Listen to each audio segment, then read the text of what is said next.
break. I hope you've all had a good morning. Thank you all so much for being here. We're really, really excited. Well, I'm particularly excited. When I saw that the next speaker was speaking at iCAAD, I was beyond excited because I find this particular topic absolutely fascinating. I'm also excited to tell you that Dr. Jon Goldin is the lead psychiatrist of the mental health department at Great Ormond Street Hospital.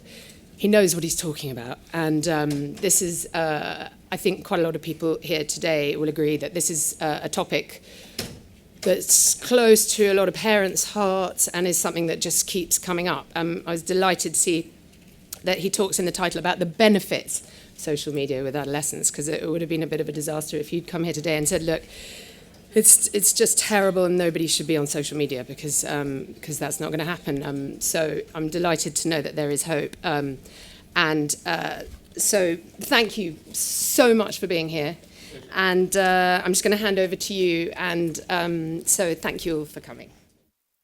Thanks.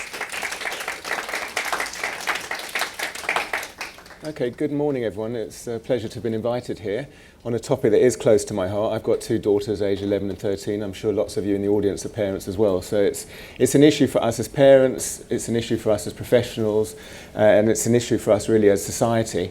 So we've got an hour and a half in this session. I'm definitely not going to talk for more than an hour, I'll probably talk for less than an hour. So we'll have plenty of time for interaction and dialogue, I hope, and questions and comments. I'm sure we've all got views on this. This is a big topic that we're going to be addressing. So in terms of an overview to what I'm going to be talking about, I'm going to think a little bit about the context, where we are today, how widespread it is. Social media has just become incredibly widespread, as people will be aware. Smartphones were only introduced in 2007, I think, like 10 years ago. It's hard to imagine the world without them, but it's not even that long ago. I'm going to talk about some clinical examples. I am a child psychiatrist at Great Ormond Street, and I run an inpatient unit, and we have 7 to 14-year-olds, sometimes 15-year-olds in our unit, with a range of problems such as eating disorders and severe psychosomatic problems. And social media is an issue for them and for clinicians up and down the country. And we should really, as professionals and as parents, be more aware of what our young people are doing. And I hope that after this talk and after this session, we'll all be a bit more aware of some of the issues. But I will be using some specific clinical examples, particularly maybe in the area of deliberate self-harm and in the area of anorexia, nervosa and eating disorders, both of which are areas that are very influenced by social media, if you're a young person who suffers from those kind of conditions or difficulties. Similarly, I want to talk a little bit about child protection. People will be aware of the kind of child protection issues that there are around grooming on social media and sexting and things like that. So we'll talk a bit about that. And I want to also talk about possible solutions and positive examples. It's not all doom and gloom, and I'm certainly not going to be suggesting that we need to try and turn the clock back. I mean, we can't do that even if we wanted to. And as Claire Lilly, who was the NSPCC safeguarding lead, said a number of years ago, we can't put the genie back in the bottle. So, this is here to stay. I'm sure there'll be further developments going forwards. Who knows where we'll be in 10 years, but we need to really think about how to, protect our children, how to manage things as best as possible, and how to educate ourselves, because they know, teenagers know a lot more about this than we do in many ways. Important as adults that we're educated and make ourselves aware of some of the issues. And then I'll conclude.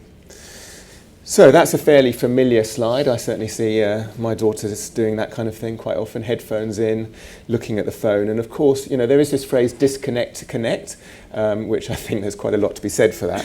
You can be quite disconnected from people who are immediately around you when you're in that kind of position.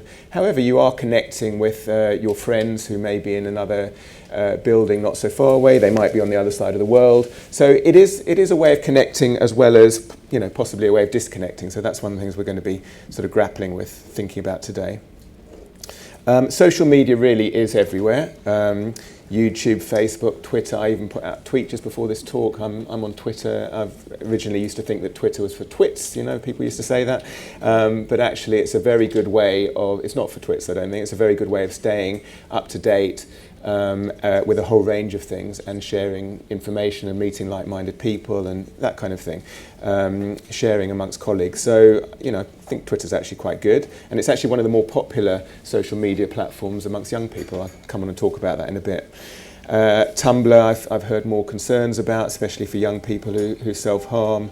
Flickr, Vimeo, Foursquare. I mean, it's everywhere. That's my main point. Lots of different platforms.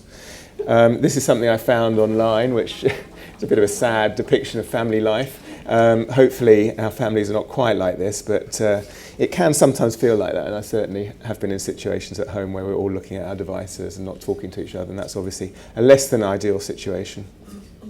So why do children use social media? They use it partly for communication, and I think, you know, we have debates. As I say, I run an inpatient unit. We have debates on inpatient units. How much access to social media should young people be allowed, say, when they're unwell? They might have a psychotic illness and they're in hospital. And, you know, it can sometimes feel a bit like to them you're cutting off their hand or something if you say to them you can't have access to your phone or social media. I work with younger children on our inpatient unit. We go up to 13 or 14. So we have a more sort of protective stance towards our patients than most colleagues who work on adolescent units do, who go up to the age of 18. But you know, they really do use it for communication, and for some of them who are socially isolated, that might be the main way that they communicate people. Young people who are on the autism spectrum sometimes have difficulty face-to-face communicating with body language and things like that, and they find communicating online a lot easier. So that's often a sort of first step towards not being so isolated for some of our patients. So I'm talking, you know, that's from a sort of clinical perspective, but just generally, young people absolutely use it for communication and talking about, you know, when the next party's coming up and how was it and where should we meet and all, just these kind of things that people used to do, I don't know, on the telephone. Now people use social media for. Self-esteem, it's a bit of a double-edged sword. Obviously, if you're putting out photos on Instagram and you're desperate to get likes and you get 50 likes and that doesn't feel like it's enough, and that's a that gives you low self-esteem to only get 50 likes and you should have got at least 3 figures kind of thing. That's obviously a real worry. But you know, people do get positive feedback when they put things online that can actually boost their self-esteem as well. So as I say, it is a double-edged sword. Expression, people are using it to express themselves, say what's on their mind, share their feelings. I'm going to talk a little bit later about some of the sort of therapeutic platforms that there are, and those are available online, and people who are feeling quite down or depressed may be able to share that, and other people might be able to support them. So there's positive aspects of the expression. There's obviously worrying aspects as well. If, you know, say a girl who is 11 or 12 posts a photo of herself looking somewhat suggestive or looking like a sort of 16 or 17-year-old, you know, that's not such a helpful form of expression. Of course, that goes on all the time. So again, most of these things are double-edged and can be done in a helpful way and can be done in a less helpful way. So that's really why I was talking about risks and benefits. There's 2 sides to this, really. Confidence, young people can build up their confidence online, and of course their confidence can similarly plummet. And I'm going to talk a little bit about cyberbullying, which is a big issue for young people's confidence and can be a real problem with social media. Popularity. I certainly know 1 or 2 young people at my children's school who, you know, parents have kind of banned social media. And those, I don't think that was a good move, actually. I think those young people are somewhat isolated. I think they're seen as, you know, not with it. They actually probably are more isolated as a result. So I think there is an issue around popularity. Obviously, one doesn't want to just tweet things or put things online just to get more popularity. But I think, you know, I think it's part of how young people connect with each other, and we shouldn't try and just ban it or close it down. Entertainment, certainly. Young people these days don't watch TV, really. You know, they watch things online, they share things on YouTube and so on, and that's all shared via social media. There's a lot of very good educational stuff on YouTube, actually. And there was one study which suggested that YouTube was probably the most positive aspect of being online when you compare it with some of the other platforms like Instagram and so on. So, you know, there's a lot of educational stuff out there. I saw something in the news, I'm sure some of you saw recently on YouTube, about, you know, these people who are trying to promote fake essays, you know, for university students. So there's certainly stuff on YouTube that's not helpful. You know, getting someone else to write your essay and publicising it as though this is a great thing. That's another whole topic, really. But, you know, so I think it's fair to say that it's helpful for entertainment sometimes, but also can be, there can be a concern, sense of belonging, and also to keep up and receive information. Without it, I think young people often feel left behind, and it's a big part of how people organise their social lives, as I was saying. So there is really obviously a significantly increased use of electronic and social media amongst adolescents. It's hard to know. I mean, the data's not absolutely conclusive, and of course it's changing all the time. But one study suggested that young people spend on average about 6 hours a day online, and about a quarter of those surveyed have lost sleep thinking about things on the internet. So that is a great deal of time. I mean, if they're awake for maybe 16 hours or something, that's over a third of their waking time online. Now, some of that, of course, could be doing homework and things like that. There's increasingly iPads, etc., in schools, but it still seems like a lot to me. So people use it for school reading lists and assignments. They use it to plan social events, as I've suggested. They use it for research, which can be a very positive thing. It can be a much less positive thing if you're talking about researching kind of how to harm yourself, which I'll come on to talk about. They use it for social networking, but they also use it for much less helpful things. Pornography, it's a big issue at the moment. Boys looking at pornography, girls as well, as young as 7, 8, 9, looking at things that are completely inappropriate for them to look at. And it's not really policed. And I was on a sort of discussion panel with Jeremy Hunt not so long ago, and he was talking about the need to have proper age verification controls. He actually used to work in technology himself, and he said this is certainly something that is possible. And if you say when you're 8 that you're 13 or 14, then the internet or that particular medium will think that you're several years older for the next few years, and you'll maybe access increasingly inappropriate things. So there are ways of doing this, but we can maybe come back to that in the discussion, and how much pressure government and the legal system should put on companies such as Facebook and Google and so on. Most of these social media platforms, you have to be 13, well, you're supposed to be 13 or upwards if you look at sort of their guidance, but of course it's not followed, and parents have to grapple with this kind of thing. What we said to our daughters is when they're at senior school they could have a smartphone, so that was at the age of about 11. But there's lots of kids at junior school that have smartphones, and certainly who are accessing things that they shouldn't be. So it's a dilemma for parents. Cyberbullying, stalking, these can happen online. Internet gambling. Gambling addiction is on the increase. I'm sure there's probably talks at this conference about gambling. It's a big issue in relation to addiction.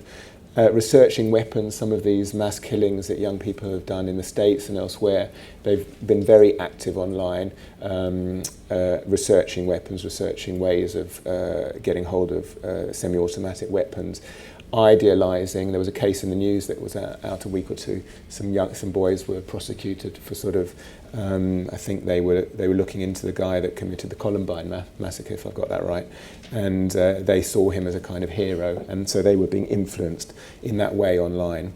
And suicide methodology, I'll come on to talk about that in more detail in a bit, but there's a lot online about, if you Google suicide, you'll be surprised what you find. There's a great deal there about people supporting each other and encouraging each other, not in a helpful way, but I will talk about that in more detail.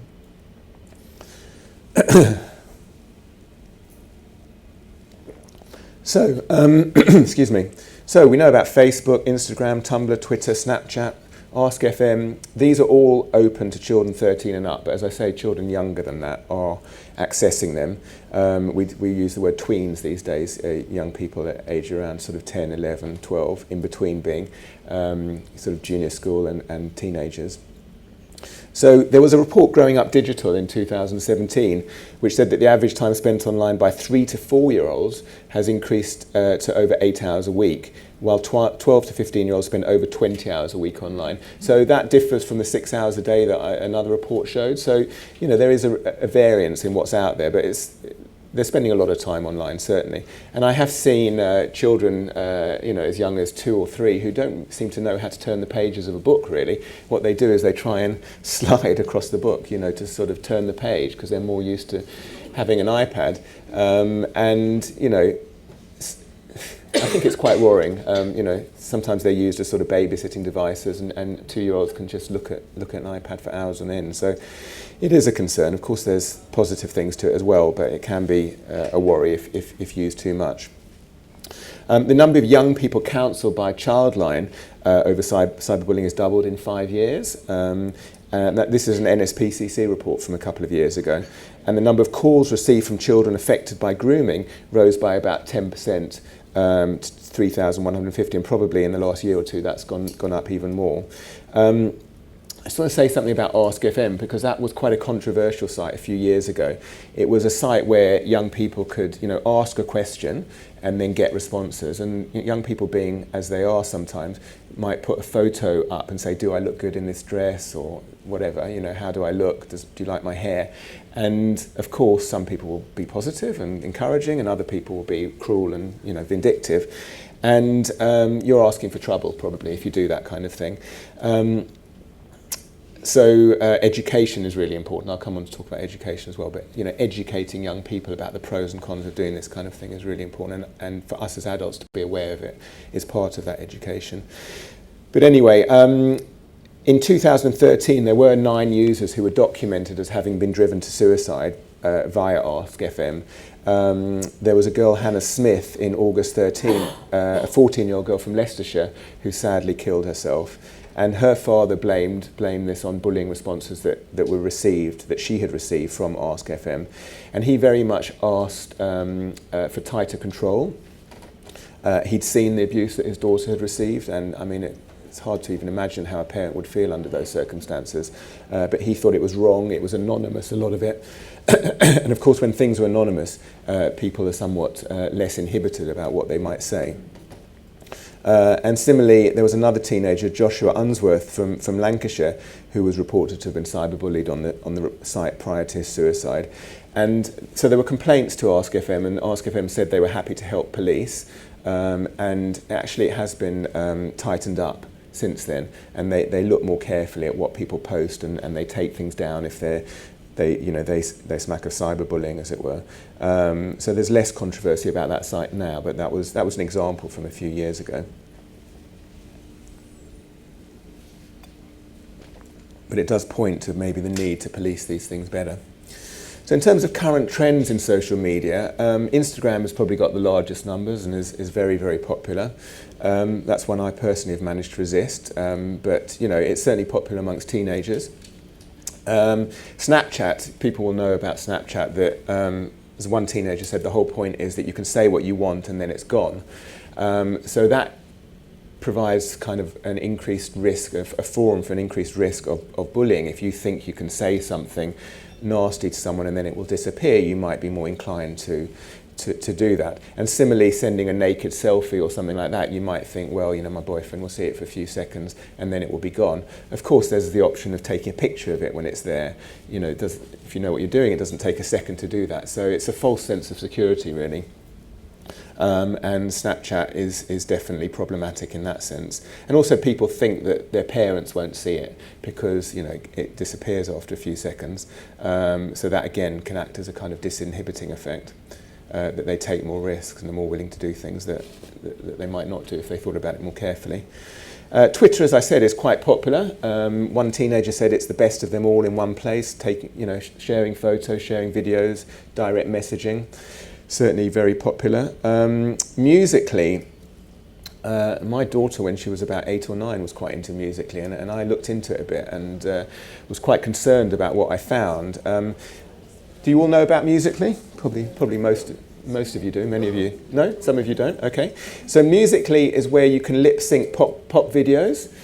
So it's like a sort of karaoke with a video, and you can see the words, and you can be like a 7-year-old girl dancing in front of your iPad, pretending to be a pop star.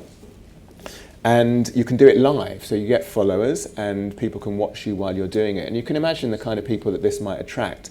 And there are certainly paedophiles out there and people who are pretending to be other sort of 11 or 9-year-old girls and who are not that.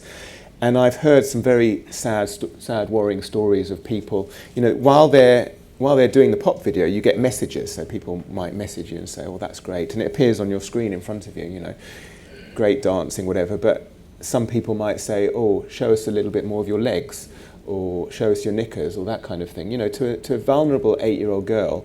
And sadly, some people, you know, might fall for that in some ways, particularly if they're very sexualized and trying to look like some pop star that they've seen on TV or whatever. So, you know, this is the kind of thing that might look innocent, and this is a site that is particularly, you know, appealing to younger girls. But, you know, you need to be really careful. And again, as a father, I talk to my daughter about that kind of thing. I didn't say you can't go on Musically, but I did say, you know, this is the kind of thing that can happen, and obviously one has to be sensitive about how you talk to them about it. So that was one that was a concern. Pinterest, I don't know a lot about Pinterest really, but you pin pictures onto a board, and some teenager said it wasn't particularly cool. That's all you do. But I've also heard of people posting sites of self-harm and their scars on their arms and things on Pinterest. So sometimes these things become a badge of honour, and people compete about who can, you know, have the most scars. So those sites which are mainly photos can be risky from that point of view. Facebook is uncool because it's pointless, it's for old people. I think that's I'm an old person who's on Facebook, probably many of us in the audience are. But it's not that cool amongst young people these days, I don't think. Certainly neither of my daughters go near it. WhatsApp often seems to be used amongst family groups or amongst groups of parents in a class or something, and it has end-to-end encryption. Some of the terrorists that have been around, I think, have used WhatsApp, and there's been quite a lot of talk with the Home Secretary, Home Office and things about linking with WhatsApp, saying that it shouldn't be as encrypted as it is, but the idea is it's quite a sort of secret way of communicating that can't be intercepted or sort of monitored so easily from outside forces, as it were. YouTube tends to be viewed more on iPads and videos, obviously the thing that most people watch via YouTube. And as I say, there's a lot of very positive educational stuff out there on YouTube. I mean, it's very easy to while away a few hours looking at some very interesting, useful stuff on YouTube. There's also obviously a lot of rubbish on there as well. In terms of the jargon, when I was sort of researching this talk, I learned some stuff that I didn't know about. Streaks, I don't know, does anyone know what streaks are? Some of you are nodding, so correct me if I'm wrong, but it's basically like on Snapchat or something, when someone sends a message, the idea is that you have to message them back pretty much straight away, or at least on the same day. And if you don't keep this sort of ping-pong backwards and forwards streak, you break the streak, and then that's really not a good thing to do, and you lose friends over that. So it kind of becomes, I mean, we're at a conference where there's a lot of talk about addictions. It can become kind of addictive in a way, can't it? That you feel you've got to keep an eye on your phone, you've got to respond, otherwise you'll be accused of sort of breaking the streak. A deep like, anyone come across that one? A deep like is when you like an old post, so and old might mean as long as like yesterday or the day before, but that's really uncool, to do a deep like. You have to, if you're going to like something, like it quickly. Don't like something from more than 24 hours ago. Apparently that's not good. I'm sure we're all guilty of that. But as a teenager, they take these kind of things seriously, some of them. And you might get ghosted if you do a deep like. So getting ghosted is not being responded to on social media, and not you become like a kind of ghost. So you can see the addictive quality of it all. Emojis. One teenager said that more than 3 are seen as a little immature nowadays. I'm inclined to agree with that. But teenagers are saying that now as well. I always think it's slightly naff when you see a text which has about 20 emojis on it, and with my eyesight I can't even see what the emojis mean. But so they're actually getting a little bit more thoughtful about it. Some of the teenagers, and one 17-year-old girl said social media is a blessing and a curse, which is actually quite a good summary of it. That's how our young people feel. They don't see it by any means as all positive. They see the downsides of it, and there's a survey that I'm going to come on to talk about in a little while where they really talk about that. So it's not us as adults or older people saying it's a bad thing and they're saying it's great and you should just let us do it. It's actually we can recognise the positives and inform ourselves and educate ourselves more and have a dialogue with teenagers and younger people about the pros and cons, and they themselves, as I say, are very aware of the downsides as well as the positives. I was actually talking to someone recently who said that her son, who's 17, has now just decided to pick up his phone once a day, because he just realised it was becoming a problem, and actually that's kind of opened up lots of possibilities for him in his life. I mean, he's 17, he's more mature, he's been thoughtful about it, and that's what he's decided for himself, rather than, constantly checking it.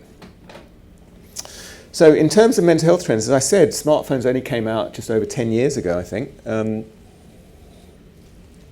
And these are correlations that I'm going to be talking about. They're not causations, before someone points that out. But there has been an increase in prevalence of depression and anxiety in young people over the last 10 years. More teens are saying that they feel lonely and hopeless. There's a significant increase in the numbers of girls aged 12 to 14 taking their own lives. And there's less time being spent in face-to-face interactions with family and friends. So all of these things are definite trends that are happening. And I think there is a correlation with smartphone use and more social media. But how much of it is causative is up for debate and needs further research. There's a psychology professor called Jean Twenge that some of you might have heard about at San Diego State University. And she talked about the number of American teenagers spending time with friends nearly every day, dropping by more than 40% between 2000 and 2015. So she's done a lot of research on kind of social trends, and rates of loneliness have sharply increased during that time.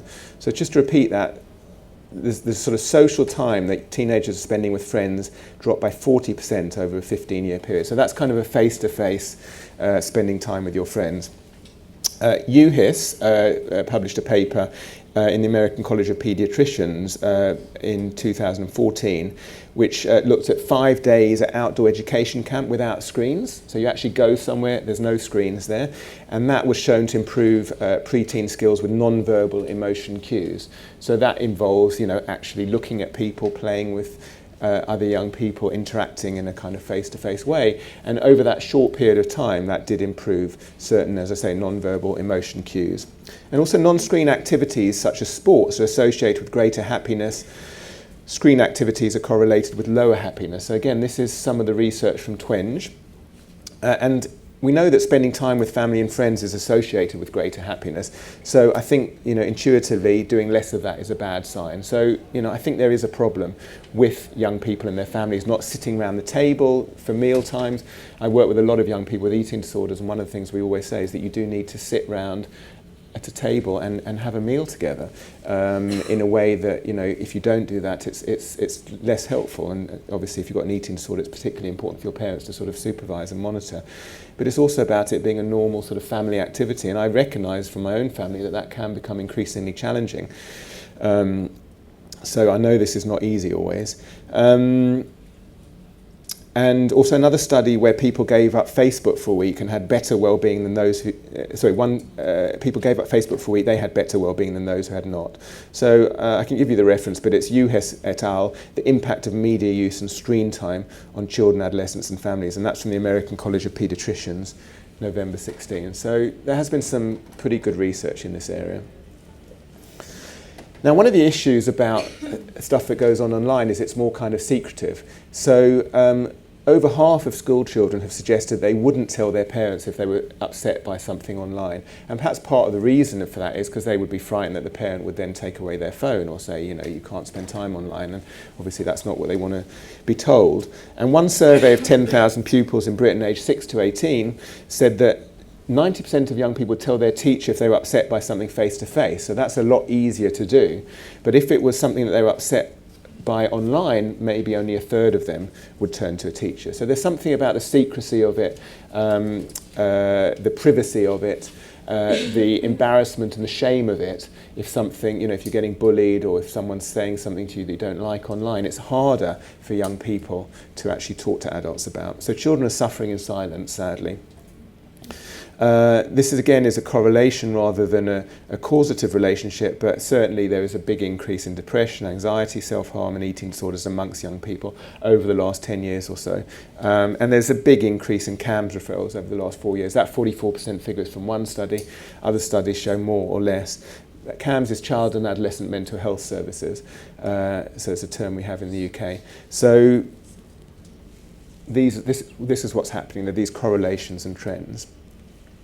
The Education Policy Institute did a big report last year, and they said that over a third of UK 15-year-olds are extreme internet users, spending over 6 hours online outside of school. And 95% of 15-year-olds in the UK use social media before or after school. That was in 2015.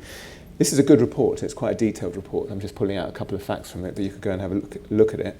About 12% of children who spend no time on social media have symptoms of mental ill health, whereas 27% of children who are on social media for more than 3 hours a day do have symptoms of mental ill health, and that's from the Office of National Statistics. So again, that's a correlation. And there is an association between excessive social media use and symptoms of mental ill health.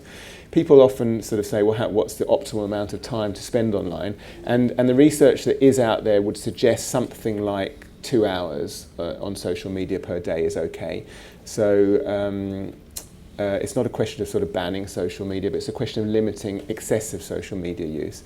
That's what the research suggests. So we mustn't confuse correlation with causation, as I've been suggesting already. There's no evidence from neuroscience studies that typical internet use harms the adolescent brain. I've certainly heard people saying, oh, this is responsible for, increase in ADHD or attention deficits, attention problems. I think, anecdotally and from my clinical experience, I think there might be some truth to that people's attention spans are shortening partly because of how our society is. On the other hand, maybe their capacity to multitask is improving. So, it's really very typical for a teenager to be looking at their phone and their iPad and talking to someone on the phone and, just doing, I was going to say a book, but that's probably, looking at a book, that's probably less typical. But, multitasking, doing 2 or 3 different things at the same time. And, to us older people, that might look like, well, they're not focused, but, maybe they are. They're just focusing in a different kind of way. But there isn't evidence that it actually harms the adolescent brain yet. There might be evidence in the future. There is some evidence, this is a little bit of a tangent, but there is some evidence that using a phone and holding it to your ear for long periods of time is carcinogenic. And there was a case study I read about not so long ago, a woman who I think spent a lot of time in the gym and put her smartphone in her bra and developed breast cancer. It's a complete aside, but they emit radiation. So it's something I say to young people, not to just hold it to your ear for long periods of time. It's an argument for kind of speakers, headphones and things like that. But I digress. So there is evidence of that in terms of neuroscience. In terms of social interaction and empathy, adolescents' use of social media can enhance existing friendships. I think I've touched on that already, and the quality of relationships for some people more than others. But if it's kind of used to avoid social difficulties, then there's likely to be reduced well-being. There was this study in the BMJ by Bell et al. That said if you use it to deal with social challenges, outcomes can improve. And that links with what I was saying earlier about, for example, young people with Asperger's syndrome or on the autism spectrum. That might actually be their initial kind of foray into starting to build relationships. So they're dealing with social challenges in a positive way through social media in some cases. So, in terms of advantages, people do need to learn to access the online space thoughtfully and responsibly. We're not going to put the genie back in the bottle, as I said earlier. It is an absolutely central part of contemporary life. It's depended upon for communication and interaction. It's ways of keeping up with people, friends that you don't always see, as one 16-year-old boy said. And you get lots of knowledge and information about the world, current affairs, etc., etc. I mean, I remember when I was a young boy, the Encyclopedia Britannica man coming round, and my dad buying the Encyclopedia Britannica. Probably some of you remember that. All very exciting, and having all this information available. It took up lots of bookshelf space, but it's incredibly exciting to have all this information available. Now that's all available, just more, and much more on our little phone. We're all carrying around these incredibly powerful computers with us. So there is an unbelievable availability of knowledge and information, and that can be a very positive thing if it's used positively by our young people. In terms of disadvantages, I wanted to just say something about cyberbullying, that people will say a lot more behind a computer screen or through an anonymity than they would in real life. I won't dwell on that because that's kind of obvious, but that is a big issue. People seem to think that they can say things or do things anonymously. And of course it's not as anonymous as you might think. Unfortunately, people are sending pictures of themselves naked to boyfriends, girlfriends. There's some pressure around that. And then, I watched not so long ago, probably some of you have seen it, 13 Reasons Why.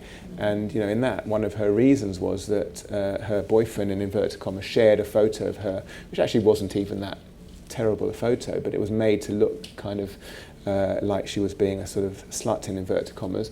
And this was one of the, she was shamed. It got circulated to the whole of the high school. Cyberbullying is a big issue, and I think it's hard enough being a teenager, and there's enough kind of sense of shame and humiliation about how you look and how you behave and how other people see you, without it all being amplified through sort of cyberbullying and lots of people seeing a picture that you'd rather than not see. So this is kind of part of educating. Don't put anything out there online that you're not, happy for people to see, really. There's age inappropriate content. I don't need to dwell on that. I'm sure people are very aware of that, the kind of pornography that's out there, etc. Location services is worth being aware of.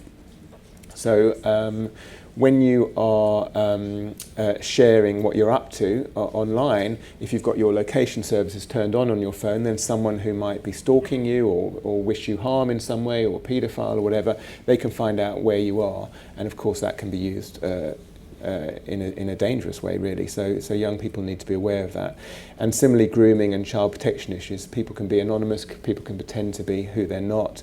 And certainly some of my patients have got into trouble with that. So particularly it's a difficulty for vulnerable patients who maybe have self-esteem issues or are very low and looking for kind of positivity. And people who are perverse or who are out to cause young people harm can often pick up on those kind of vulnerable young people. And I will talk in more detail about anorexia and self-harm, but there's a lot of inappropriate content out there. If you Google anorexia or if you Google self-harm, how to kill yourself kind of sites. And Friedman, back in '99, this is obviously before smartphones, but he was commenting on the internet and so on, talking about it fostering a false sense of connection and intimacy, exempting us from the real work required to build intimacy. So sometimes you could argue that there's a kind of false sense of, I've got all these friends and whatever, and people like me, but actually it's people that sometimes you don't even know that well, and it's about numbers rather than actually connecting with the person in front of you. And there is also this suggestion that it can shrink your attention span that I touched on. So I think it is really important to ensure sort of closeness and communication and concentration when talking to friends in real life. And I sometimes notice with my daughters or with young people that they do have a bit of an issue just looking you in the eye and engaging with you on a kind of one-to-one level. And I'm sure that is partly linked with the fact that they're looking at their phone so much. And, I think we have a responsibility to that. I'll say, put your phone down and, let's talk to each other. And of course, it's not always as easy as that. But I'm always relieved when my kids do all sorts of other things as well that do involve sort of, being with people in real life, and that kind of balances it out. So I think it's important to have a kind of mix. This is a Royal Society of Public Health report. I mean, there's a lot of reports out there. I'm just giving you a flavour of some of them. They looked at it's called status of mind. So if you look at hashtag status of mind, you'll find out more detail about it. But they surveyed 1,500 young people, aged 14 to 24, and they suggested from their responses that Instagram, Snapchat, Facebook and Twitter were the ones that were more negative in terms of young people's mental health. But as I hinted at earlier, YouTube was actually the one that was found to have the most positive impact, perhaps partly because of its sort of educational aspect and some of the videos that are out there that are very kind of useful to watch, helpful. There is a link between isolation and social media use. So the young people that are spending several hours a day using social media are pretty socially isolated. And filters and photo editing, I should mention briefly, they're particularly detrimental. So we have quite a few patients who look at images online. Don't have to be patients. I mean, young people generally look at images online. They see these people who look incredibly thin or glamorous or beautiful, and often the images have been kind of photoshopped. and sometimes you can see one picture that wasn't photoshopped next to the one that was photoshopped, and it's quite educational to look at. And there's a move which could be part of the sort of legal side of things that might come in the next few months. The Secretary of State is sort of considering it, as I said earlier. But there is a move for images online and in advertising to have a sort of label saying this image was photoshopped, or this image has been, modified. Because it gives you a distorted view of what people look like. And young people are kind of comparing themselves with these images. They're looking at themselves in the mirror. They're not as glamorous or beautiful in their eyes, and that's bad for their self-esteem. And of course that can lead to depression, and in worst case scenarios self-harm and even suicide. I'm not saying there's an absolute direct link in that way, but it's part of the context of why it's not easy to be a teenager in today's society. As I suggested, that it's worse probably if you spend more than 2 hours a day on social media in terms of the impact on your mental health. And young people do need to learn how to cope with social media. There's positives, and there is a danger of blaming the media for the message. So I would be more inclined to say that let's look at the message rather than the medium. Social media's out there. We need to use it. It's not going to go away, but it's how it's used that's important. In terms of social anxiety, you could argue that social media encourages isolation and reduces real-world contact. Young people are not going to parks and shopping centres and meeting up in groups, perhaps quite in the way that they used to. And young people are, more focused on making large numbers of superficial connections and being very concerned with how they're perceived, rather than making close friendships. And close friendships face-to-face are protective for mental health. There's quite a lot of evidence around that. And social anxiety is associated with physical symptoms of anxiety. You get anxious when you're in a situation where there's other people around you face to face. You can get panic attacks. Young people use illicit substances sometimes to cope with social anxiety. There is FOMO, this fear of missing out, and this compulsion to check your smartphone, which I suggested earlier, was a problem. So, there is a link with social anxiety, and I think probably social anxiety is on the increase, and there may be a link between that and social media.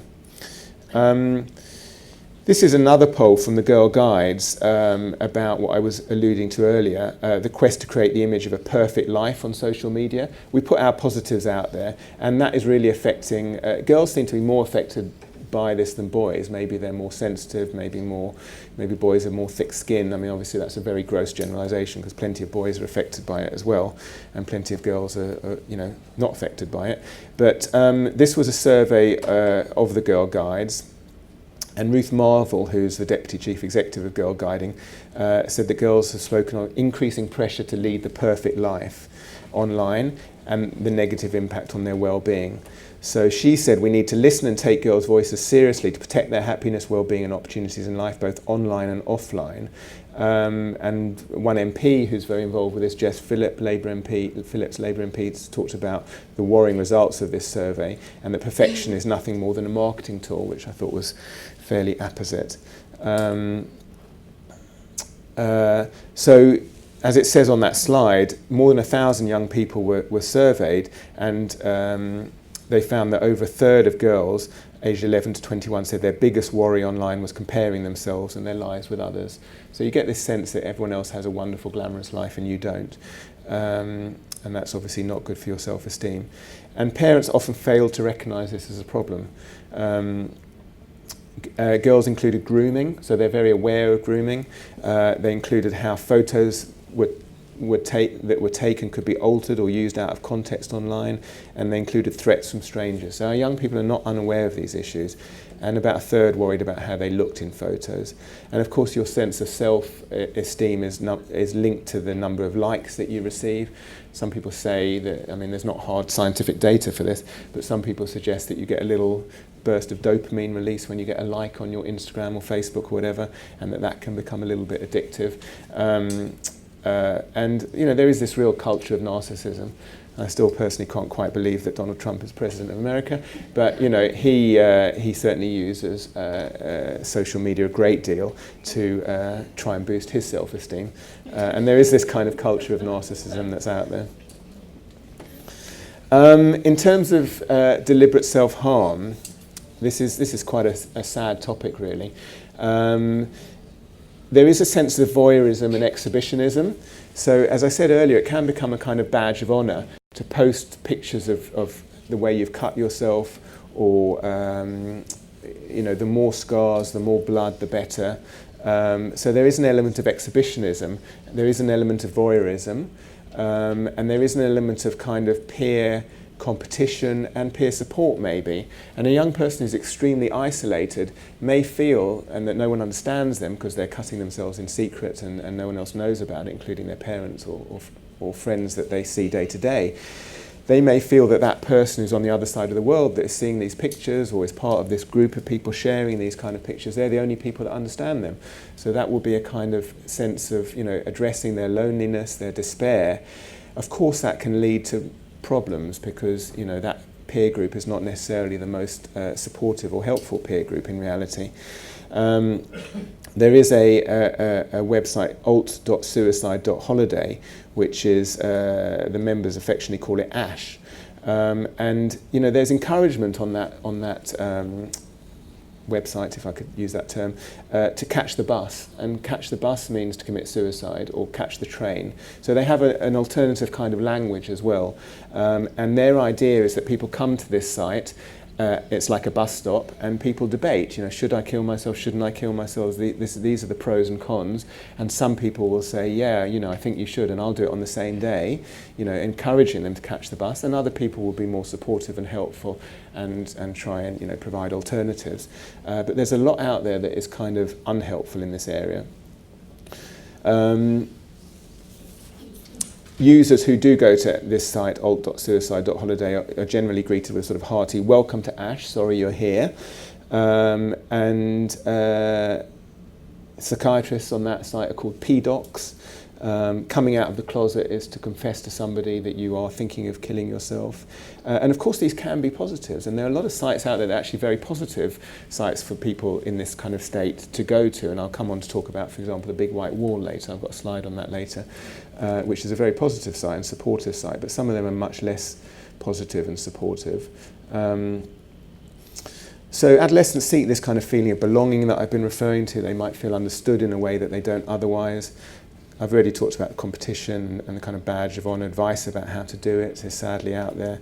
Suicide pacts, there's been quite a few suicide pacts documented, people who've met online and actually carried through with suicide pacts.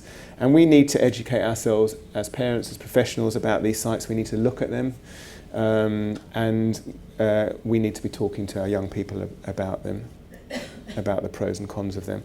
Some of you will have heard of Tallulah W., who unfortunately died in 2012. She was a 15-year-old girl who was run over by a train not far from here at King's Cross. And she had, at that time Tumblr was very popular. She had 18,000 followers on Tumblr. She had posted self-harm images on that networking site, but she had also sort of developed this very glamorous, in inverted commas, lifestyle of being a sort of cocaine-taking rock star actress type person, going to loads of parties, etc. And her parents were unaware of this, and she, had huge amounts of followers. And her mother did become aware of this, and she took her phone away, I think it was, or certainly stopped her being online. And so this fancy cocaine-taking online character was kind of removed away from her, and it had become so much kind of her alter ego, so much part of herself, that I think she was completely bereft when her parents, who was well-meaning obviously, took away her phone and prevented her continuing to do this. And she'd kept her online life really completely separate. And she sadly jumped in front of a train subsequently, very, very soon afterwards. And her mother spoke at the inquest of her daughter being involved in a toxic digital world, and she found out much more about this, obviously, after her daughter's suicide than she was aware of before. So I'm not trying to scare you as parents, and obviously this is a particularly extreme example, but it is important as far as possible that we're aware of what our young people are doing, and if we're not entirely aware, which we won't be, at least that we talk to them about these kind of issues so that they can hopefully sort of be sensible themselves as far as possible. Alessandra Lemmer, who's a colleague at the Tavistock, a psychologist and psychotherapist, she's written a book about adolescents and their bodies, and she talked about cyberspace offering adolescents who are struggling with bodily changes a kind of virtual universe where this is a quote, where the actual corporeal self, so their bodily self, is left behind and the self-representation is reinvented at will. So, you know, teenagers are struggling with their bodies and how they look a lot of the time, and the idea is that you just get away from that, you know, the spots on your face or the fact that your body's changing shape and you're not entirely happy with it or you're struggling with it, and you get to be this sort of fancy figure, which is kind of divorced from reality.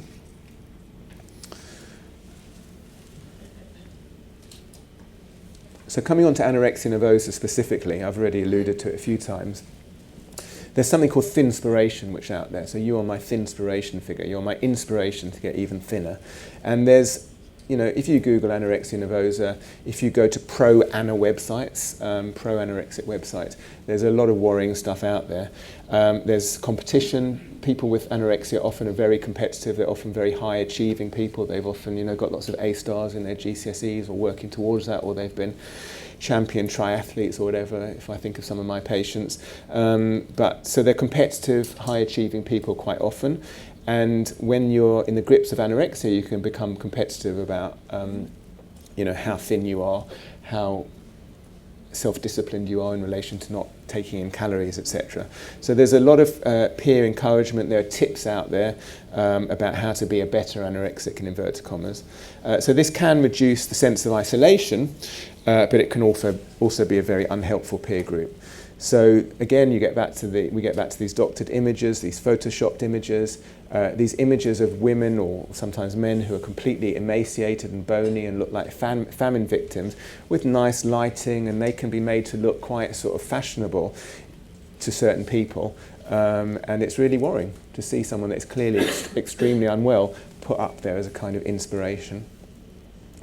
And if your body looks sort of more normal and healthy, you can compare yourself with them and think that you're fat if you've got anorexia. So it can lead to a further reduction in self-esteem and self-harm risk.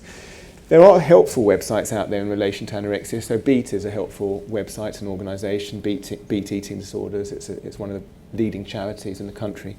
And they have lots of positive information about eating disorders on there, advice about how to combat it and support and so on. And there are other similar websites actually that are out there too, positive ones. But just to give you some examples of what the kind of stuff that's out there on these pro-ana websites, one sort of proclaimed the pro-ana lifestyle forever, so it becomes a whole, almost like a cult or a way of life. You know, we are people who are involved in the pro-ana lifestyle. You might be advised to do something like wear a rubber band around your wrist, and every time you think about food or you want to eat, snap the rubber band, cause yourself pain so that you can associate food with pain. And condition yourself not to eat or eat less. Someone wrote, and the spelling mistake is deliberate, I got that direct off the internet, please somebody be my Anna buddy. So it's someone actually asking for support to be a better anorexic. They're lonely, they're isolated, they are struggling with their self-esteem, they're mentally unwell, and they want to feel connected, but they want to feel connected in a way that's not going to help them. There are rules out there, so there's websites and places you can look online where there are just endless rules about how, you know, to become a better anorexic. Lots of tips. Now, should they be taken down? Some people would argue yes, but actually it's kind of impossible to police. You can't really control them. So I think, you know, as I've been suggesting throughout this talk, education is the way forward. Educating people about these issues, and if you have someone, I mean, as the child psychiatrists, the people working with young people with mental health problems, we need to be really educated and informed about this, and we need to be asking our patients about it as well. 5 years ago, we didn't used to ask our patients much about it, but increasingly this is such an important part of their lives. We absolutely need to be asking about it and informing ourselves. There are recovery websites, in inverted commas, out there as well for eating disorders, a whole range on the internet. One of them said you can live your life free from an eating disorder, recovery is possible, stories of hope. So lots of positives out there as well. You can be paired with a mentor or a mentee, someone who maybe has recovered from an eating disorder who can encourage you and support you. in a positive way online. But some of them are a little bit over the top. Some of them are from the States who are a bit evangelical, a little bit religious in my view maybe. And one of them said, you know, if you want to eat everything in your kitchen, then go do so, because if your body is asking for the entire content of your kitchen, then your body needs it. So that's kind of a little bit over the other extreme, I think it's fair to say. So, you know, I think one always needs to be a little bit circumspect when taking advice that's written on the internet. But as I say, there is a lot of positive stuff out there as well, supportive stuff, to help people address their difficulties. Coming on to child protection now. Well, I might end up speaking for more than an hour actually. I've got a lot to say, but we will leave time for discussion. Coming on to child protection, inappropriate exposure to indecent images. That kind of goes without saying, that is a big issue. Sexting, I'll come on to talk more about sexting in the next slide, but people feel, you know, it's anonymous. With Snapchat it will disappear after a couple of seconds. You know, it will make my boyfriend or girlfriend like me more, show how intimate we are, how much we care about each other.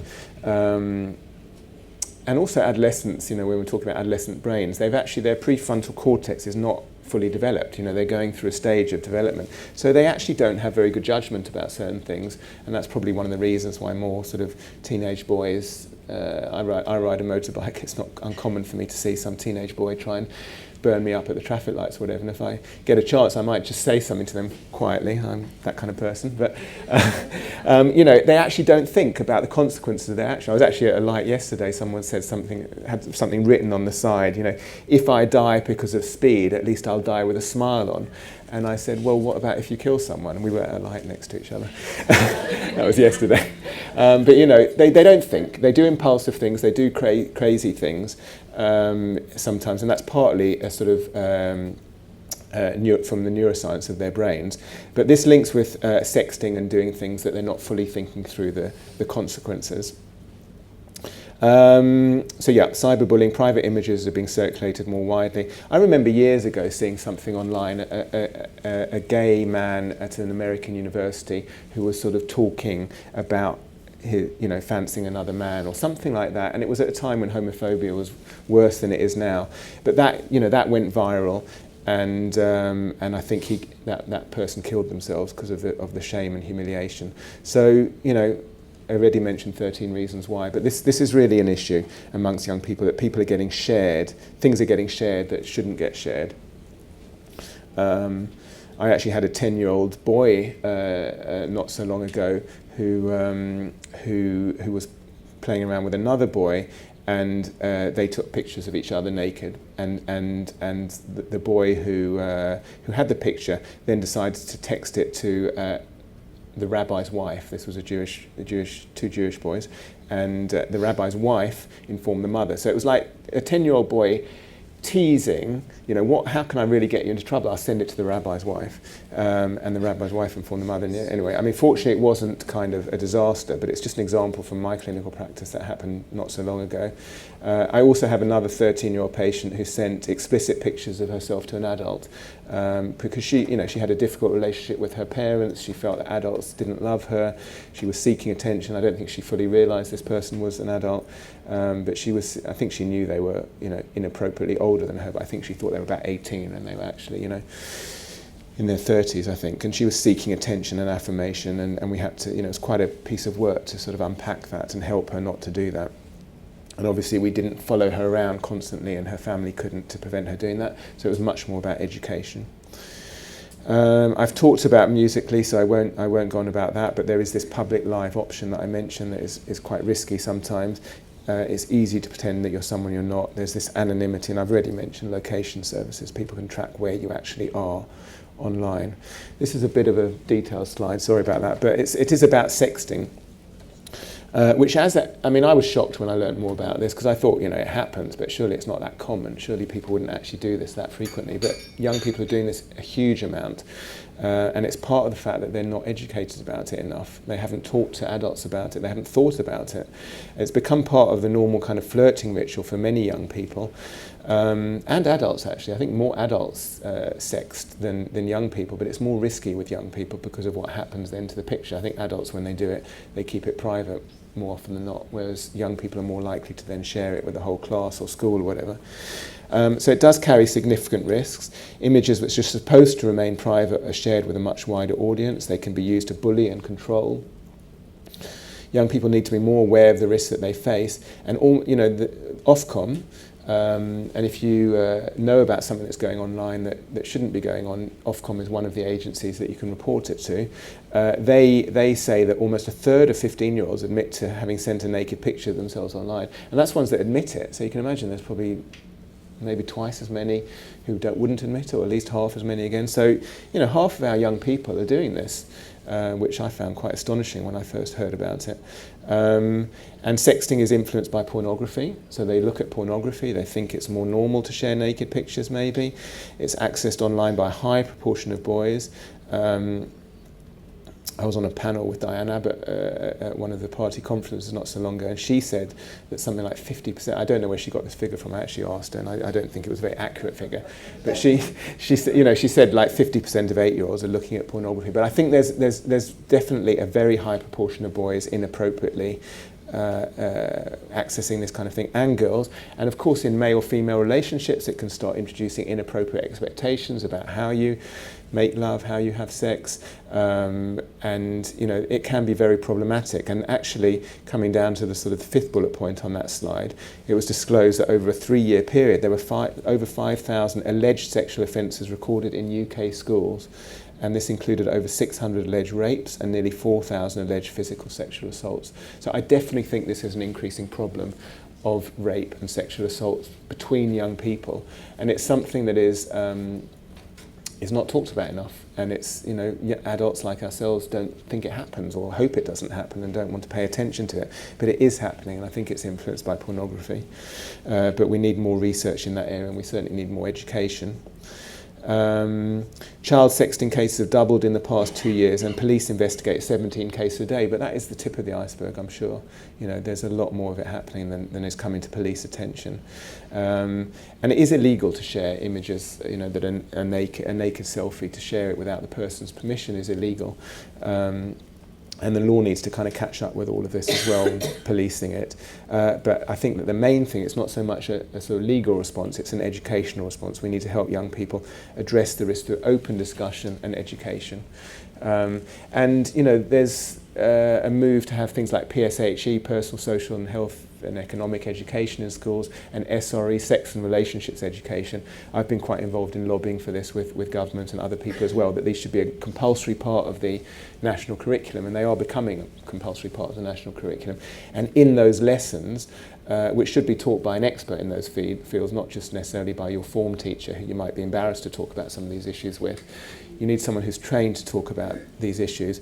That's the kind of place where one can open up conversations in schools with young people. Okay. So possible solutions. Family-friendly filters, so parental controls and things are obviously part of the solution, but often young people know more about disabling these than adults or parents know about enabling them. But I think they are important. We certainly have them at home. And the new national curriculum aims to teach children aged 5 to 16 about internet safety in a sensible, age-appropriate way through, as I say, sex and relationships education, lessons and PSHE. Education is crucial. Parents need to try and view the world through their child's eyes to some extent. So, just trying to say you can't be on your phone or you can't access this stuff is not going to help, not going to work. Website providers need to police their sites more closely, and as I was saying earlier, this is a big political issue at the moment. I know it's very close to Jeremy Hunt's heart. The risk with that is that he puts all his focus on social media and says that's the cause of all children's ills, which I don't think it is. And as I pointed out when I was on a panel with him recently, that poverty and socioeconomic deprivation are massively linked with child mental health issues. I mean, that's another discussion. But we shouldn't blame social media for all the problems amongst our young people with their mental health. But it certainly is one part of the issue that needs to be addressed. And I think that Google and Facebook and so on do have a responsibility, and I think they're waking up, literally in the last few weeks because of events that have happened, that they need to be more responsible about age verification, for example, which they do have the capacity to do. So, you know, if you do a search, for example, on Google on depression and self-harm, you know, sometimes the first thing that will come up is one of these suicide sites, you know, how to kill yourself. And again, Google has a responsibility around that. And you know, they can be incepted, and someone who's searching under self-harm could be, you know, you could have a pop-up with a site that's actually helpful, that talks about how to access support and resources for dealing with depression or managing your self-harm in a less dangerous way. So that's the sort of thing that could certainly happen more. And, you know, as parents, we all struggle with this, but, you know, boundaries are important as much as possible. One boundary that you might want to try and implement is no social media in your bedroom, or certainly after a certain time, after 9 o'clock or 10 o'clock, depending on the age of your child. There's something called ourpact.com, which is quite an interesting one, if you can get your son or daughter to agree to that one. It's a kind of negotiated thing whereby, you know, the Wi-Fi goes off in the house after a certain time. We have a pact that you can use it between, you know, 6 and 8, but then before or after that you're not going to. So that's, you know, good if you can negotiate that. And there are apps that have, you know, there's a lot of apps out there. There's one Talk Life app which offers kind of instant support. So if you're feeling down and you're feeling maybe suicidal and you want support, that's the kind of thing that's out there that can be supportive. And I think we need to be, you know, as professionals and as parents, we need to be more aware of the positive stuff that is out there. It's to do with digital literacy, and I think a lot of us are probably less digitally literate than we should be. In terms of the government response to the risk, so the Digital Economy Act came out in 2017, and they place more responsibilities on internet and online commercial providers to protect children from viewing pornographic and inappropriate content that may cause harm. But as I say, the government are looking at strengthening that over the next 6 months if the sort of voluntary code doesn't work sufficiently. And the Act mandates introduction of robust age verification controls for pornographic content. This is a website that I was mentioned earlier. It's actually a very helpful website. Started at the Tavistock Clinic originally. It's called Big White Wall, and it's a safe online community. It's grown exponentially. I think the CEO is an American woman. I once went to a talk by her, and you know, it really is one of the positives that's out there. A safe online community of people who are anxious, down or not coping, this is their description, who support and help each other by sharing what's troubling them, guided by trained professionals. So it's available 24/7, which is one of the positives of these sites. It's obviously one of the negatives, well, I didn't mention in terms of cyberbullying, but if you've got your phone by your bedside and it's pinging at 2 o'clock in the morning and you have a sort of compulsion to check it, and it's sort of bullying behaviour, then that's, you know, going to prevent you sleeping, and it's going to, you know, be very detrimental on your mental health. So one of the things that I certainly police in my home is no phones by the bedside, you know, when you're sleeping. They can charge outside the bedroom, or they can be charging somewhere else, but not, you know, not on next to your bed.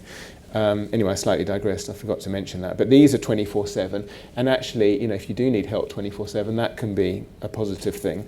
It's anonymous. People can express themselves freely and openly.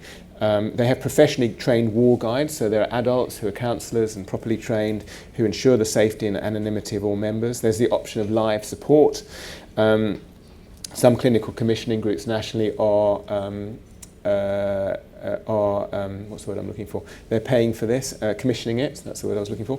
They're commissioning this for people in their area. And I was actually behind a bus the other day, and I saw something, you know, Haringey digital support online for young people, and in that particular borough they have access to one particular thing. So I think this can be very positive to have helpful online support. And Big White Wall say that 95% of their members feel better, and 73% share an issue for the first time. So they might be, similarly, you might feel freer to bully online. You might also feel freer to say, actually, I feel really down and I need help.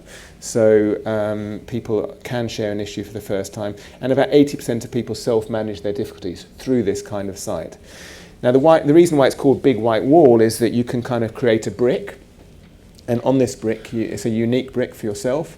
You can colour it in, you can write on it, you can express your feelings, you can put pictures and images on, and then this wall is created by different bricks from different people, and you can feel part of a kind of community. And there's, you know, capacity for self-assessment on there about your issues and difficulties, online guided support courses, lots of useful information. You can make friends. So lots of positives, and that's one example of what's out there that's a positive. And this is something about information and online resources. ChildNet is a good website to have a look at. The UK Safe Internet Centre includes a parent's guide to technology, so I know lots of you in the audience are parents, so you might want to take a look at that. DigiZen offers advice about cyberbullying in particular. KidSmart is quite a nice one because it's actually aimed, you know, at 3 to 7 year olds, early surfer zone, so they can have a look at that, and they can, you know, that can be part of how they educate themselves about some of the risks that are out there. And I know, you know, when my daughter was 6 or 7, she was having talks at school about this kind of thing. So that is starting to happen about safe online use.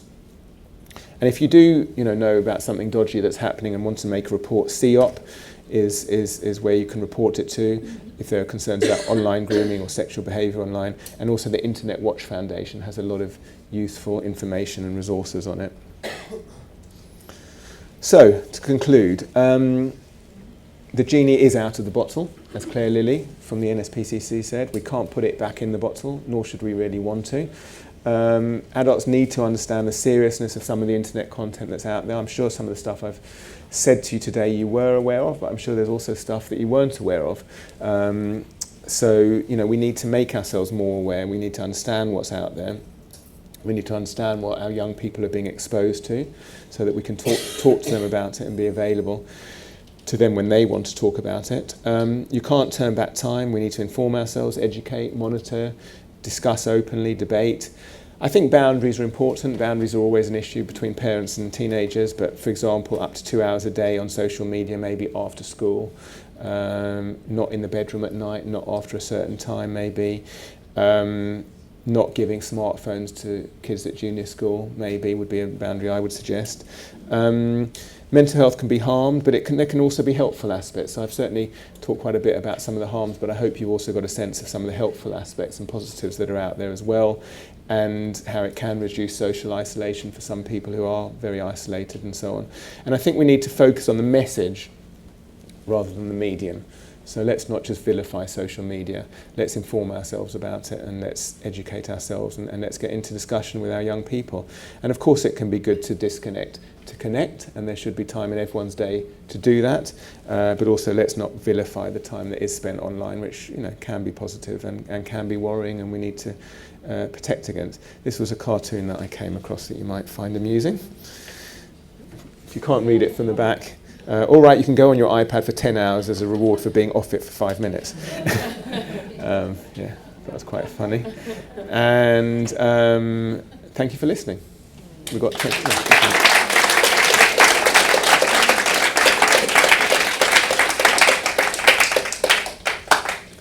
So we've got about 15 minutes for discussion, questions. Yeah. I had a question. Whether you have any sort of stats on the... Sorry, can I just get the microphone? There's a microphone. Do you have any stats on the biochemistry of the effects that it has on these children's brains? I mean, one of my worries is with my son, he's on all sorts of different social media, gaming, etc. Yeah. And I'm less worried about the content, although maybe I should be after your talk, but I'm more worried about the effects that it's having on his brain and the addictive nature of it, because it is completely addictive. And Yes. I can see that he's very, very addicted. And I'm just wondering about the long-term effects on his biochemistry, Yeah. and how you know, whether you have any stats on that and any advice on that, essentially. Yeah. I do have a bit of advice, and I don't have hard data. I think I mentioned it earlier that, you know, the data is not out there in a clear-cut way, in the way that you might be interested in it. I mean, neuroimaging, this is a slight digression, but it's a partial answer to your question. Structural neuroimaging tells us very little about the brain at the moment. So we can look with like the best functional MRIs at sort of 1 cubic millimetre of the brain. We can look at that and see what's going on. And that has more than 100,000 neurons in it. So, you know, the scale is such that looking at the brain doesn't tell us as much as we would like to. to know. I mean, I'm not knocking it, and I think we should be doing it, but we're a very long way from finding out from neuroimaging and neuroscience what is really going on in the brain. And I was at a debate recently where some of the most prominent neuroscientists were discussing with psychiatrists, how has it actually changed your practice, neuroimaging, neuroscience and so on, and most people put up their hand and said it hasn't changed our practice. So that's just a partial answer to part of your question. That's not to say that research in that area isn't important, but we're just a long way from really answering the kind of question that you've just asked. In terms of advice, I think it's really important to understand that when your son or daughter is online, they are immersed in something, and so for you to say to them, put that away and come and eat dinner now, is probably not the best way of handling it. So I would always try and say, give them like a 10-minute warning or something like that, and then a 5-minute warning. Because they have to sort of disconnect, and their brain is definitely attuned to the game that they're involved in, which, as you say, can be very addictive, and they might be doing Minecraft, or they might be shooting aliens, or they might be doing whatever. But the idea of just stopping immediately and coming to do what their parent tells them to do is not going to work usually, and that kind of switch for them is too difficult. And if they're a sort of a boy who's prone, or girl who's prone to temper tantrums or whatever, you're going to probably precipitate a major tantrum. And I've spoken to many parents, and to some extent I've had the experience myself as a parent, of that kind of situation. So that would be a bit of advice, is to give them a warning and give them a little bit of a countdown and put yourself in their shoes. Do you remember I was saying about seeing the world through their eyes? When they're immersed in something, and then their annoying parent comes and says, right, come to the table right now. There's a real disconnect there. So that's part of what I would advise. There is this idea that I mentioned earlier that, you get a kind of reward, possibly a dopamine surge, every time you get a like or a positive stroke online. And, I must admit, I experienced it myself. I don't know if it's dopamine or what, but you get a little kind of bit of pleasure when someone likes something you put online. It's just human nature, I guess. So maybe that's to do with dopamine, maybe it isn't. But, we need to be hopefully getting our self-esteem and our positives, not just from, posting things online, but from, real world interactions, hopefully. Yeah. Hi, it was brilliant. I really enjoyed it. Thank you. I was thinking, thanks. Do you think people who, or adolescents and children who are more predisposed, like certain ones are more predisposed to addiction with social media, and that extreme use of social media or overuse of it is probably a symptom of a much more underlying issue, perhaps in the home or whatever? Because I'm just wary of it being scapegoated as the issue. Yes. Thinking of it from the child's perspective. Yes. If I were in their shoes, that it might be because they're trying to get away from something else. Absolutely. Yeah, no, I think that's a good point. And I am also wary of it being seen as the kind of the thing to vilify.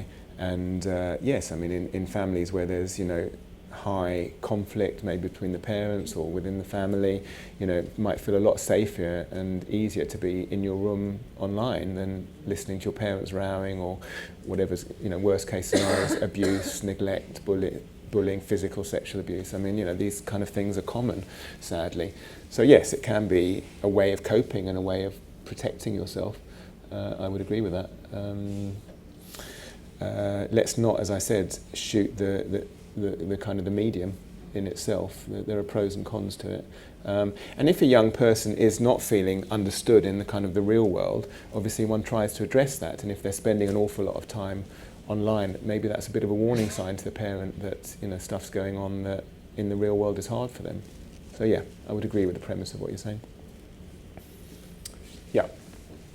Can I tell you a bit more about your attempts to increase SRE in schools? Yes. I think you mentioned lobbying the government, because it's always struck me that the education, it's amazing that we spend 100% of the time developing people's thinking function, but almost no time developing their feeling function. And what you talk about with SRE is all about the feeling function. So I'm just very interested in what you said. Yeah, yeah. Well, it is now becoming part of a compulsory part of the national curriculum. So that's good. The government ministers have taken that on board. One of the issues I've heard is that young people, as I alluded to when I was talking, don't necessarily want to talk to their form teacher about issues like sexting and things. So I think there's quite a strong argument for getting people who are specifically trained and experts in this area to come in from outside and deliver it. Because I actually did it. I remember when I was a medical student, I was working in Canada a long time ago, but I went in as a kind of outsider and talked to a group of teenagers. I mean, we didn't even have social media then, but talked about, you know, issues that were pertinent to them. And they were very open. And I think part of the reason they were open is because they'd never met me before. They trusted me after I'd sort of talked to them a little bit, and there was someone more senior than me who was very good at it as well. And you know, we had a very open dialogue. I mean, this is more than 30 years ago. So I've experienced the sort of positive aspects of coming into a classroom and opening up that discussion. But as I say, I think there's quite a lot to be said for it being someone who's specifically trained and maybe from outside. If your teacher's sort of shifting uncomfortably and feeling awkward about talking about the topic, then that's not exactly going to be the right environment to talk about issues like sexting. So that's one of the reasons I think it's important someone who's comfortable and knowledgeable in the area talks about it. I also think there's a huge problem, you know, if you're going to get me on this topic, with the amount of emphasis on kind of league tables and exams and that kind of pressure. And if I talk to, you know, politicians and others about that, I do remind them, or try and remind them, that that is not the sole purpose of being at school. And, you know, school is really about the whole person, their overall emotional health and well-being, sport, games, psychological well-being, and people are taking that on board more than they used to. So that's part of the reason why SRE is becoming compulsory. Yeah. Hi, you referred briefly to the fact that intensive use of social media is taking away from a neurotypical child, but young person's ability to look people in the eye,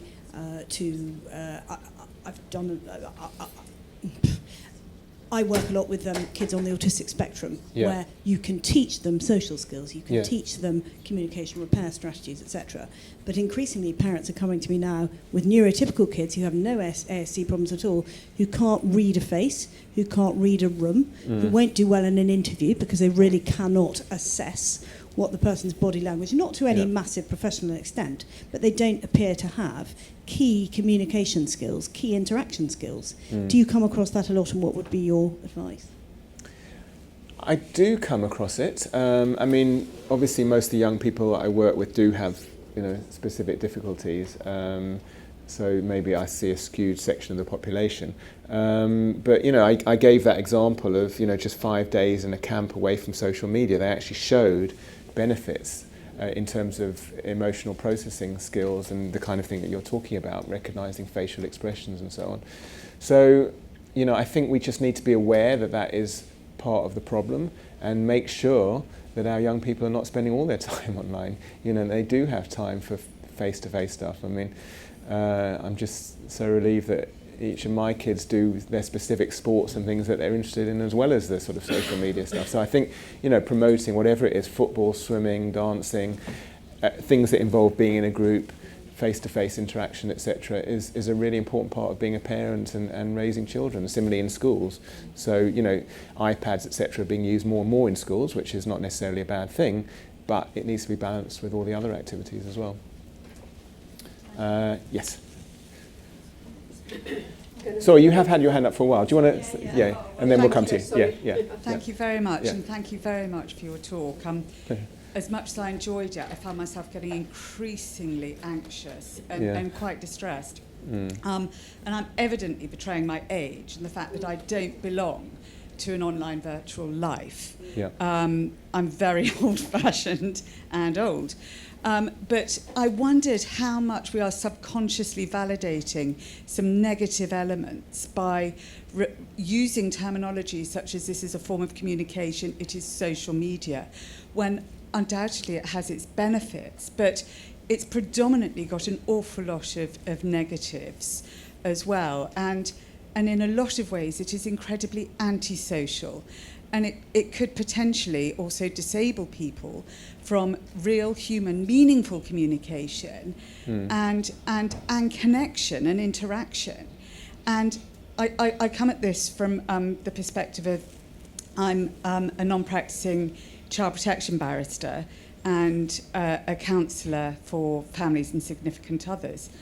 And I'm just wondering how much trying to control around the edges, whether Jeremy Hunt is going to look at the legislation.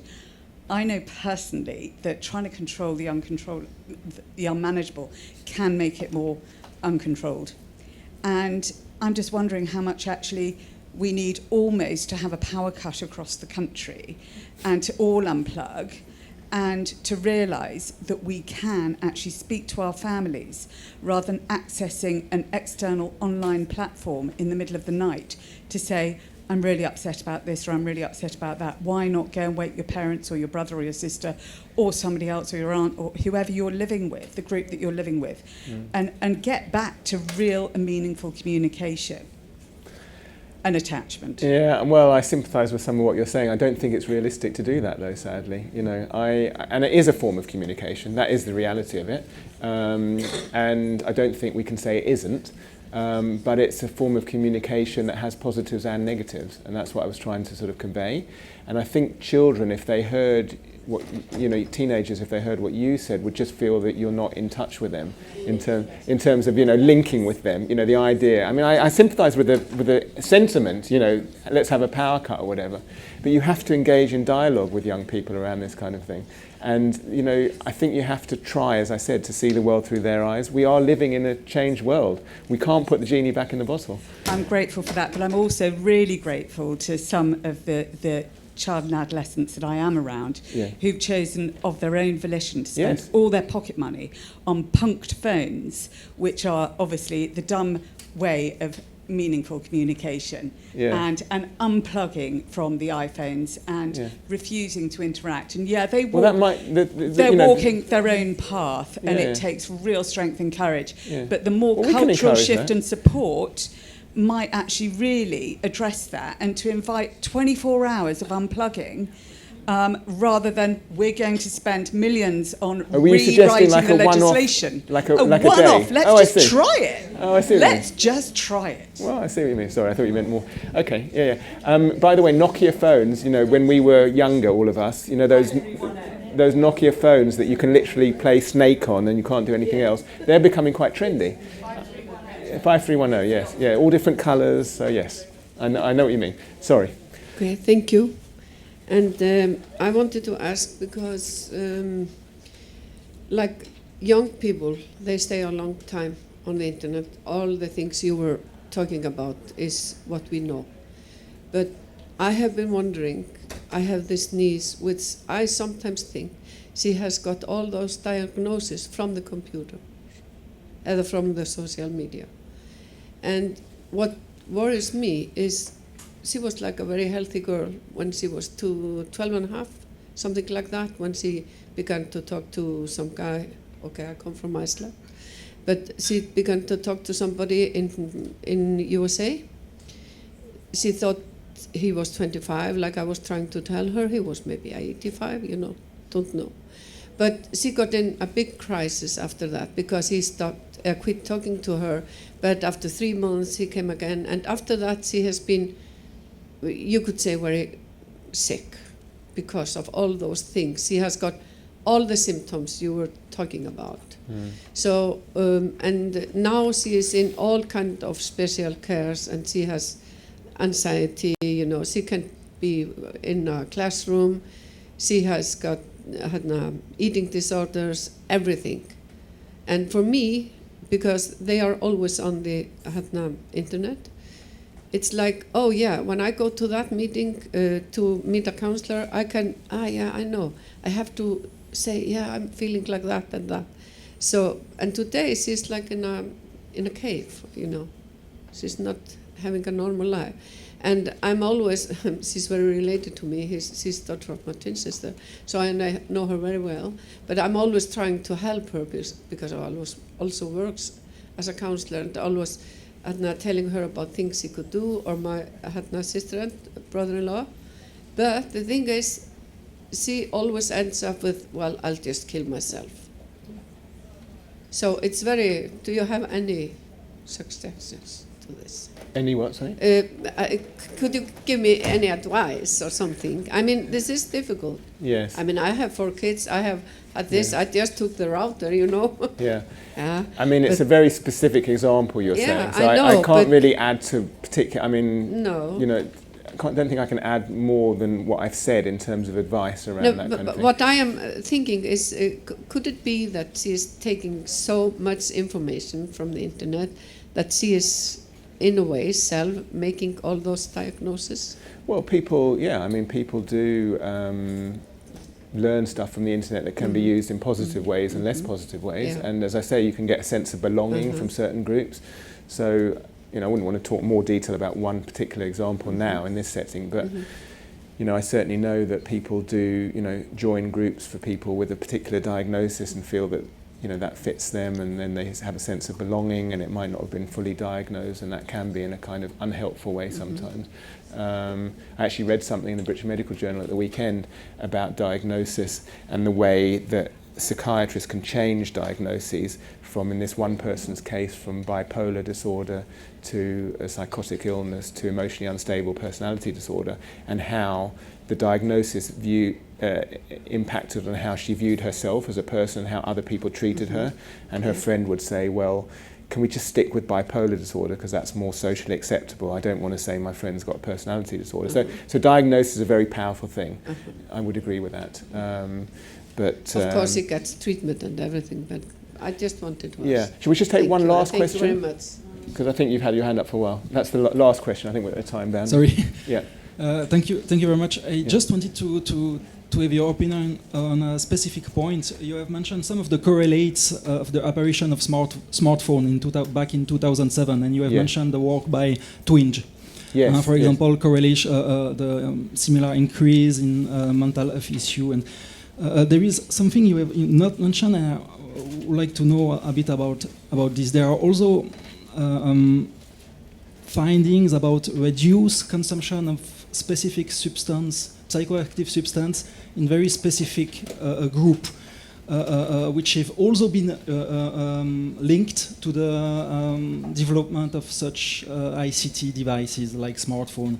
So for example, some of the people who criticize the work by Twinge will have argument that similarly there have also been a decrease in certain specific risk-taking behaviors in young people involving psychoactive substance. Yeah.